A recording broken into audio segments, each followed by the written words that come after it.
Hello there, Marcelo Dutra falando aqui diretamente da Wave Imersão Linguística e hoje eu estou passando para gravar um vídeo especial. Especial porque nós trabalharemos em cima de um verbo especial e aqueles que conhecem um pouco sobre a Wave sabem que nós não trabalhamos gramática, a nossa abordagem não trabalha com isso, mas esses dois verbos, um deles nós vamos falar agora nesse vídeo, esses dois verbos são verbos especiais e precisam de uma atenção especial. Então eu vou trabalhar com o primeiro agora para que você entenda o que é e como usá-lo e posteriormente gravarei um vídeo sobre o segundo. E o primeiro deles que eu gostaria de tratar aqui com você é o verbo to have, que é o verbo ter em inglês. Então se você quiser conjugar o verbo to have, você o fará da seguinte forma. Aqui nós temos todos os sujeitos, tá? Os pronomes. I, you, he, she, it, we, you and they. Então, traduzindo para que você entenda, I, eu, né?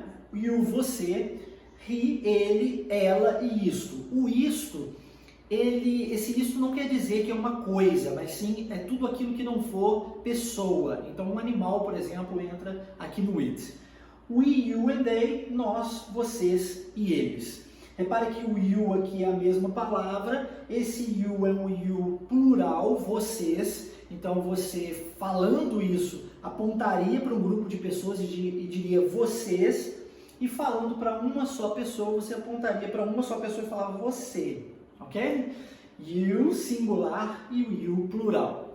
Se a gente vai conjugar o verbo to have, a conjugação dele fica da seguinte forma, I have, you have, he, she, it has, we, you and they have.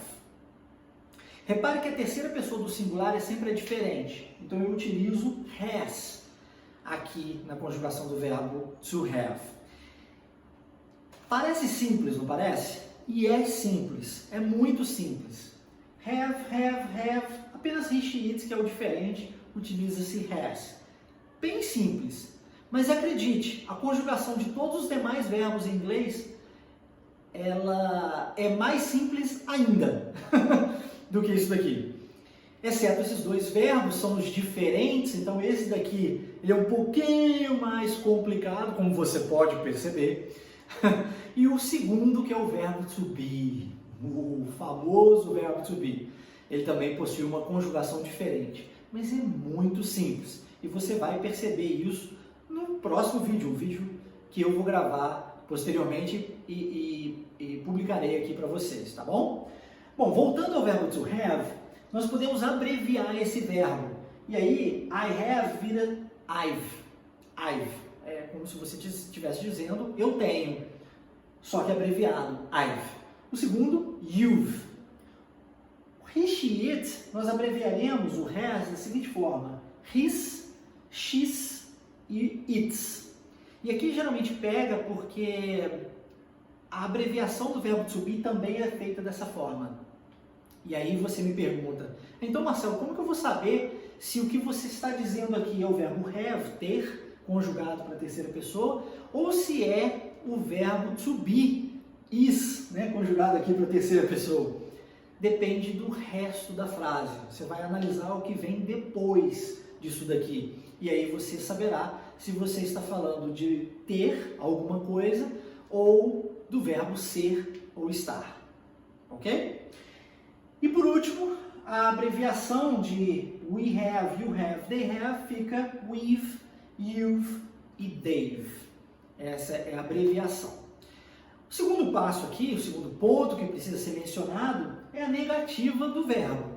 Então eu vou negar, eu preciso de um not. Então eu digo I have not, tá? Se eu quiser abreviar isso, eu digo I haven't. You have not, ou então you haven't. He, she, it has not, ou então he, she, it hasn't. E we, you and they have not, ou então we, you and they haven't. Beleza? Então é a negativa do verbo. Terceiro ponto, preciso saber fazer perguntas, não é? Para fazer pergunta, eu vou usar o auxiliar do e o auxiliar does. Então eu digo, do I have? Ou então, do you have? Ou ainda, does he, she, it have? Ou do we, you and they have.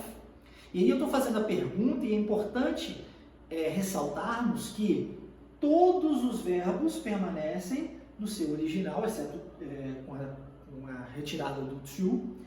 Have, inclusive he, she, it, porque nós temos um auxiliar na frente, e o auxiliar do he, she, it é does.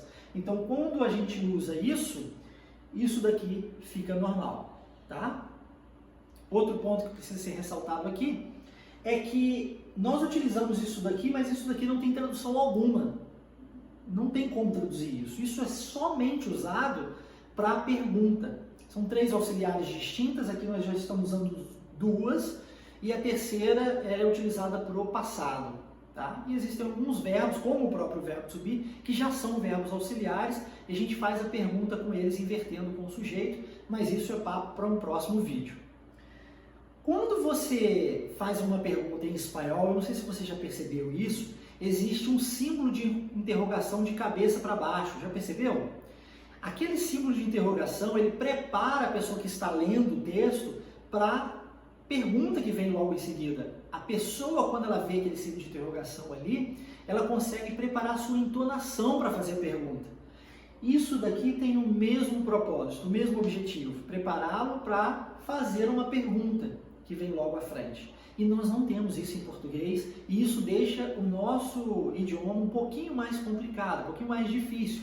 Porque quando a gente está lendo uma frase, essa frase é meio longa, dentro de um texto, vamos supor, a gente diz assim, e ele estava jogando bola com os amigos depois da praia? E aí quando a gente vê o símbolo de interrogação, a gente dá a entonação, é ou não é? Em inglês ou em espanhol a gente não tem esse problema, porque nós temos o do you does para simbolizar que vem uma pergunta pela frente, e no espanhol nós temos o símbolo de interrogação de cabeça para baixo. Show? Outro ponto que eu preciso trabalhar com você aqui agora é o significado do verbo to have, que é o verbo ter em inglês. E eu digo isso porque em português muitas vezes, erroneamente, mas a gente fala assim, tem um carro lá fora. Nesse caso, a forma correta seria há um carro lá fora, do verbo existir, é o há de haver. Mas nós utilizamos o verbo ter em português muitas vezes para substituir o verbo há de haver no nosso dia a dia. Em inglês, eu não tenho como fazer isso. Então, para eu dizer que existe um carro lá fora, eu tenho que usar uma outra estrutura. Não pode ser o verbo have. E sobre isso a gente fala em uma outra ocasião, tá bom? Hoje o foco é único e exclusivamente aqui em cima do verbo have. Espero que você tenha entendido, espero que isso facilite a sua vida, o seu aprendizado, o seu conhecimento linguístico. E a gente se fala no próximo vídeo. Aguarde que o verbo to be vem por aí. Um forte abraço e até a próxima. Take care. Bye, bye.